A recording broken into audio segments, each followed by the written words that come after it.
So, ang challenge, since nag-paint sila, may overspray. So, pag ano na nyo, gaspang, tulong-tulong talaga dito. Kasi sometimes we have to switch the places of 7 cars, yan, ganyan. Guys, talaga sa Wash Authority, guys. Papasok ka pala, pinasalubong ka niya. Tsaka komportable siya, no? Komportable siya yung gamitin. So, hi guys, nandito tayo sa Wash Authority ulit. Medyo busy tayo ngayon. Sana all. So, may mga bago tayong projects na kailangan makapasok sa PPF room. So, kailangan natin maglipat-lipat muna ng mga sasakyan. So, dito kasi hindi lang tayo detailer, driver din talaga tayo. At tara, samahan niyo ako. Guys, dito tayo sa Porsche. Lipat natin. So guys, kwento ko lang. Ito kasing Porsche na to, na PPF na siya, matagal na sa atin. However, since repainted na kasi yung buong unit, may part lang doon sa bumper na kailangan or gusto ni client na maayos pa. Hence, nagpagawa siya sa atin. Pinasok natin siya sa warranty. So, tinulungan natin si client na ulitin yung front bumper and then nilagyan na rin natin ng bagong paint protection film. So, ngayon, since na paint siya, medyo may mga overspray. No? So, yung mamaya papakita ko sa inyo. So, yun yung isa-solve natin bago natin release. Lilinisin natin ang buo, lalagyan natin ng bagong paint protection film, and then finish natin. So, gagawin natin mukhang bago ulit. Nice. Ang malaking pasasalamat ko dito sa shop, professional driver talaga lahat, pare.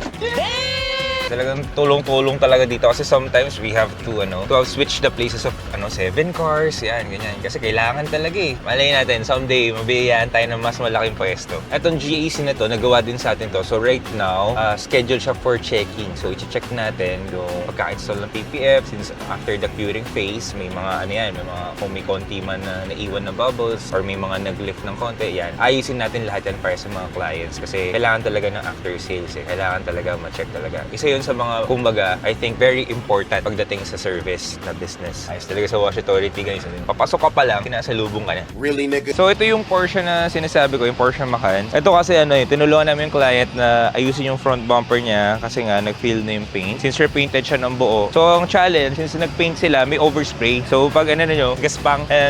Naka-PPF na to. So, buti na lang. Kami nang bahala, ayusin natin to, tatanggalin natin yung gaspang, lilinisin natin. And then, lalagyan na natin to ng bagong paint protection film para mukhang bago na ang buong unit. Abangan nyo yan, guys. Maganda to katapos. So, ito yung mga projects natin ngayon. Ito, I think this is for full paint protection film. Ito naman, maintenance, I think. Ceramic coating maintenance. This one, kakabook lang natin si Sir AJ kanina. For paint protection film din yung Raptor. So, dapat yung Mini Cooper nila yung papasok nila. However, nag-change sila ng mind na baka daw ibenta nila. So, ito na muna daw. Medyo busy tayo ng konti ngayon, guys. Kasi nag-long weekend, nag-Semana Santa. So, naipon yung clients natin. Uy, sana all! Ito naman yung GAC natin. For checking naman, na PPF na to sa atin. So yun nga, nakakwento kanina na meron tayong mga mandatory checking. So after sales service, kailangan talaga nating i-check after natin sila ma-installan for quality assurance na rin. Ayan, i-check natin to and lilinisin natin. This one naman, yung Terra. This is for coating. This one is ceramic tint, Pro Shield Plus ceramic tint and exterior detailing. This one naman, Pro Shield Plus na ceramic tint plus coating. So right now, nakapag-install na sila ng tint, proceed naman sila sa detailing before the coating application. This one, naka-PPF din sa atin to, guys. So, nag-quality assurance tayo, nag-check din tayo for this Land Cruiser to make sure na everything is gonna be okay. Ganda ng Land Cruiser, grabe.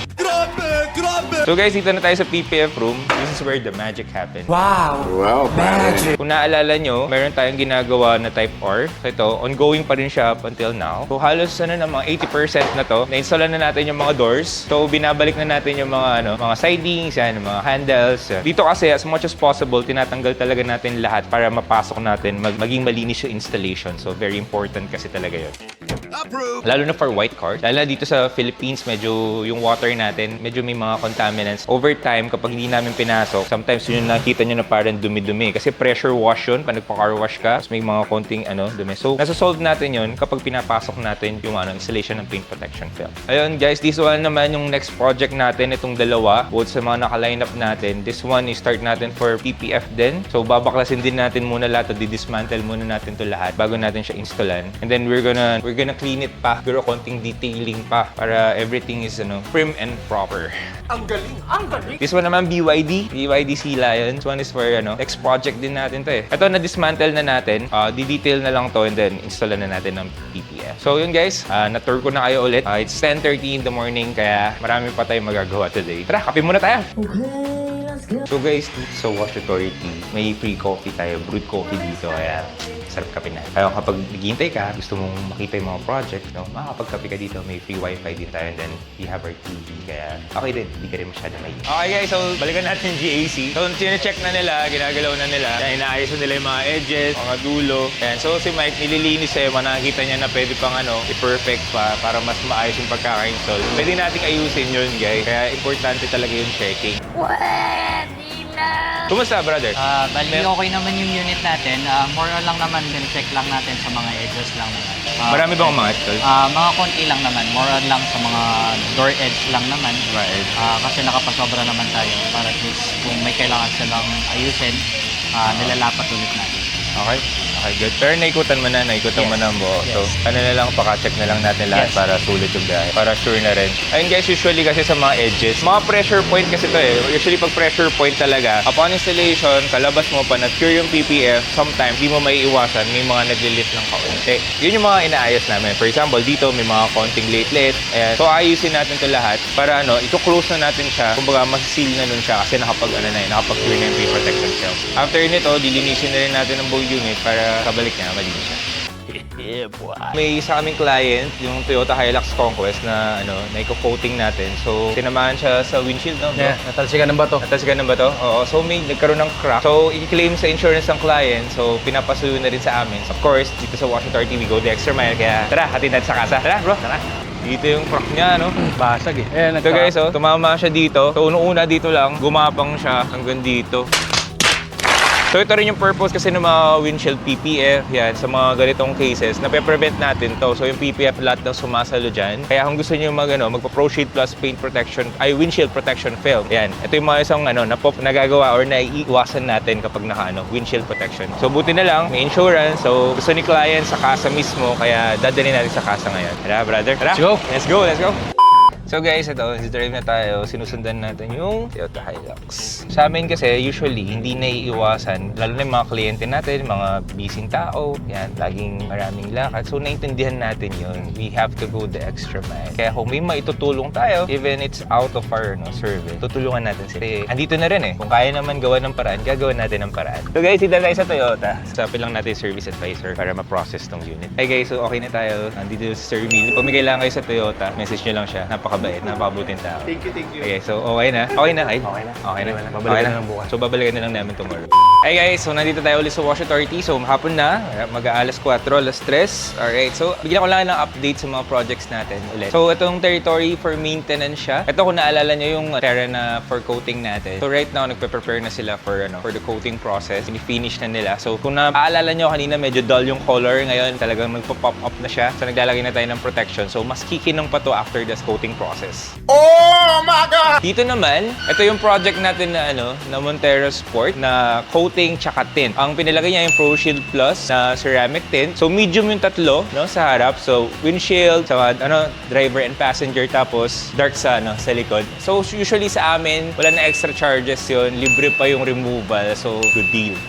Ito, preparation na rin for ceramic coating. So makinang na rin siya. Na-detail na natin siya. Malinis na rin siya. Ito naman din. Ito guys, malaki yung nabago nito from kanina. Ito naninilaw na to eh. Ninilaw na to. So yan, ongoing detailing pa rin tayo. Pero ito naka-tint din siya sa atin, yung Pro Shield ceramic tint natin na may 10 years warranty at napakaganda ng heat rejection. So ito, parehas yung package niya. So medium sa harap, dark sa likod. So usually, ganun yung mga clients natin para at least hindi sila masyado nadidilaman. At the same time, kung makikita nyo, yung privacy nandun pa rin. Gusto nyo makita, tara, sakay tayo dun sa isang sasakyan. So guys, harap tayo yung pinto para mas ma-appreciate natin. So, ang maganda kasi sa ceramic tint, bukod dun sa hindi ka may initan sa loob, hindi madadamage yung mga dashboard mo, yung durability niya, napaka-tagal. Imagine mo, we can warranty it for 10 years. So, napakalayo na rin ng technology ng ceramic tint. So, yung sa atin, manufacturer warranty siya. And of course, Wash Authority naman pagdating sa warranties, walang problema yan. So, ang pinakagusto ko kasi dito, yung optical clarity niya, lalo na sa gabi, napakalinaw nito.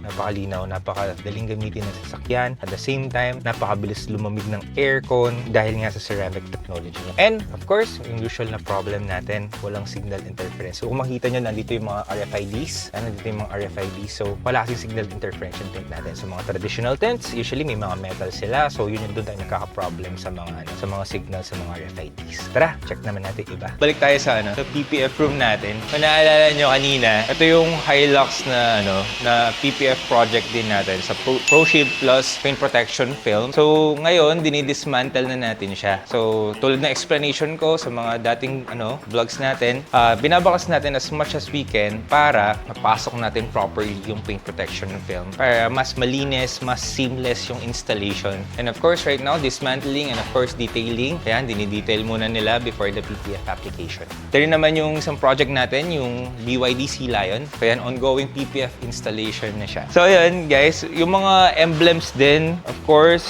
yung mga kaya natin tanggalin, tatanggalin natin yan tulad nung sa mga Hilux dito, yan dito. Ang tatanggal namin. And of course, dito sa Wash Authority, we use original 3M para maganda yung dikit. Kasi we cannot ship out sa mga clients natin. Wow! Pag sa Wash Authority, syempre, hindi tinipid. So ito naman yung ating paint protection film na type R for full ProShield Plus PPF. So guys, kung nakita nyo, kung naaalala nyo, sobrang dumi pa nito noong una. Nakadismantle lahat. Ngayon, buo na siya. Fini-finish na natin siya at the same time, i-coating natin siya. So guys, napagpaalam na natin kay Sir. Pwede na natin i-roll out. So tara, roll out tayo. So, pinakamaganda ang kakaiba sa Type R kasi first of all, yung manual transmission siya, tapos short shift siya. So, ang ganda ng gauge niya, oh. Grabe. Parang kompleto ng information. Tsaka komportable siya, no? Komportable siyang gamitin. Imagine chill drive lang to. Imagine kung spirited driving to. Guys, buti na lang mababait yung mga gwardiya ng Mega World. Okay lang daw tayo mag-picture basta hindi tayo makaabala sa